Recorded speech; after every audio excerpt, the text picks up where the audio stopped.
to throw topics at, and their challenges, unlike current NBA coaches, are unlimited. Right. You know how the game works. I'll throw out a statement, and you challenge it if you think it's unfair or just flat out wrong. All right? We understand the rules of the game.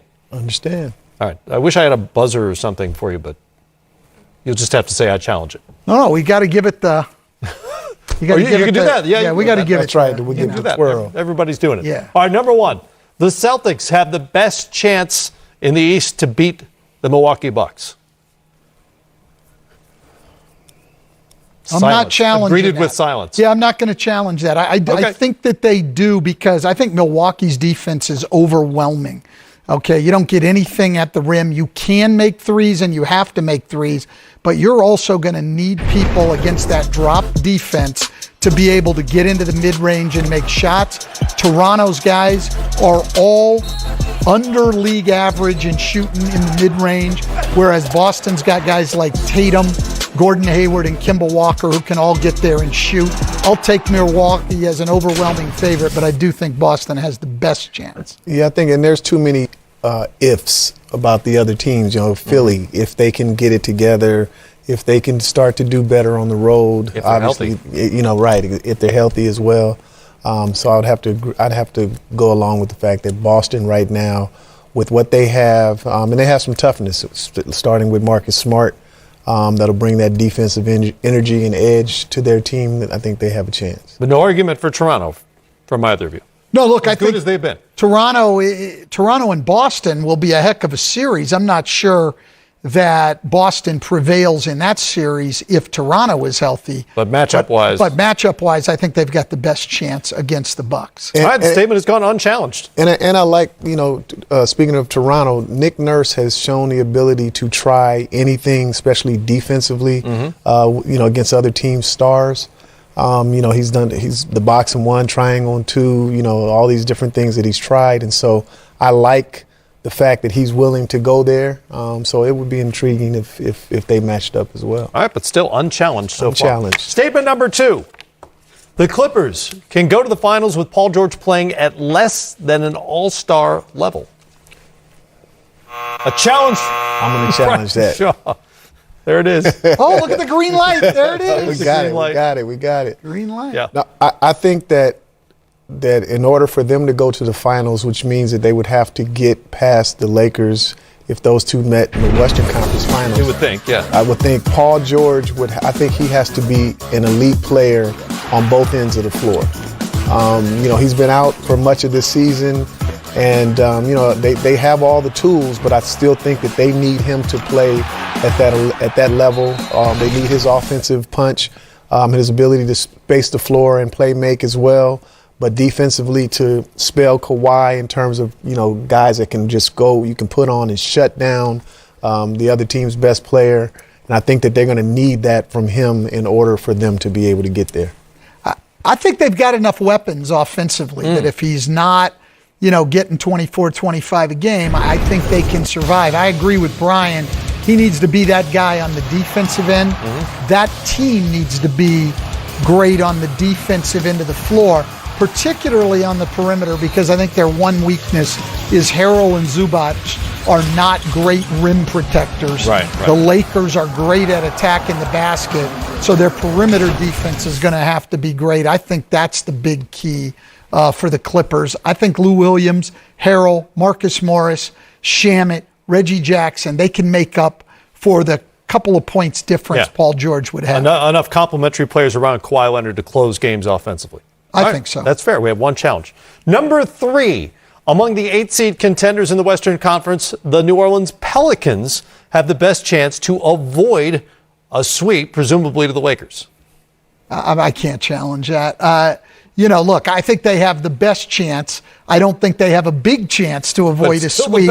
But I think they have the best chance for two reasons. They really run, like Brian said earlier, and the Lakers' only real weakness defensively is they don't give back. They give up the second most fast break points in the league. The other thing is New Orleans really offensive rebounds, especially since Zion Williamson's come back.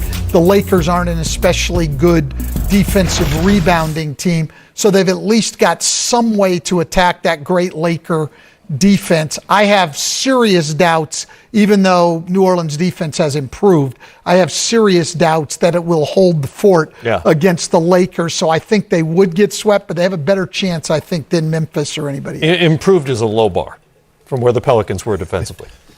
Yes. And I mean, I agree with Coach. The Lakers' length and their ability to protect the rim with Dwight Howard, JaVale McGee, Anthony Davis, I think is going to be the difference. You know, they can become uninterested at times and just feel like they can flip the switch. And that's why I think that any of these teams, you know, if they match up with the Lakers in that first round matchup, would have a chance to win a game. So it happened last night with the Grizzlies. Exactly, Lakers, exactly. Yeah. But the most likely to avoid a sweep, I do think would be the Pelicans because of the speed in which they play, like you talked about, Coach. Their ability to they are a very unselfish team. They pass the ball very well, but I don't think that they have the size to match up if the Lakers really wanted to bully them inside. It's almost as though the two of you are playing this like a real NBA game because we've had 3 statements so far. We have 2 coaches on the desk here, and we've only had 1 challenge out of 6 potential challenges. But I think that's about to change. Here's number 4. Billy Donovan is the NBA Coach of the Year. And before I allow you the chance to challenge this, I would preface what I'm about to say with this. Billy Donovan's done a great job with this Oklahoma City Thunder team. Yep. But if you don't challenge this statement, I will, despite the fact that I'm not a coach. Well, no, I'm challenging. Okay, all right, there's one. Stan? I'm not going to challenge. I'm not going to challenge. I think that he's done an incredible job. I'm not going to challenge.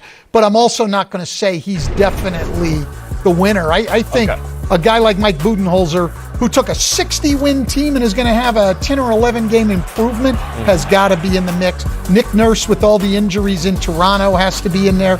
Brad Stevens has to be in there. And a guy who I think is a big threat to Billy Donovan is a rookie coach. Taylor Jenkins in Memphis has done a phenomenal job to have a young team in playoff position right now. So I think it's wide open, but I'm not going to challenge it because Billy's done a fantastic job. For me, if the Grizzlies hang on to the 8th spot, Taylor Jenkins is going to challenge Nick Nurse the way things stand right now. But you did challenge. You used your second challenge. I did, and I talked about Nick Nurse and his ability and willingness to try anything defensively, kind of go outside the box. I don't know much about Taylor Jenkins, but he's done a good job with the Grizzlies.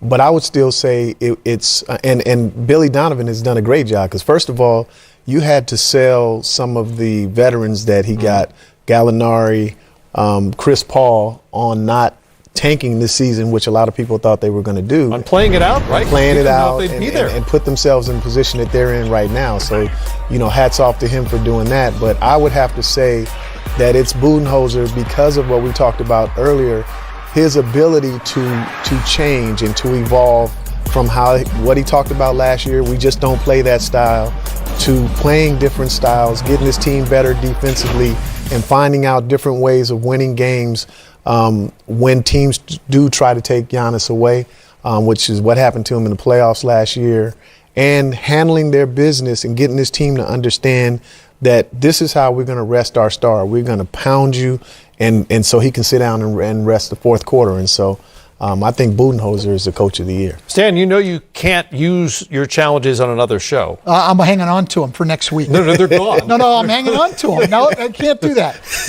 I've got them all right here in the pocket. They're all gone. I'm afraid that's how the game works.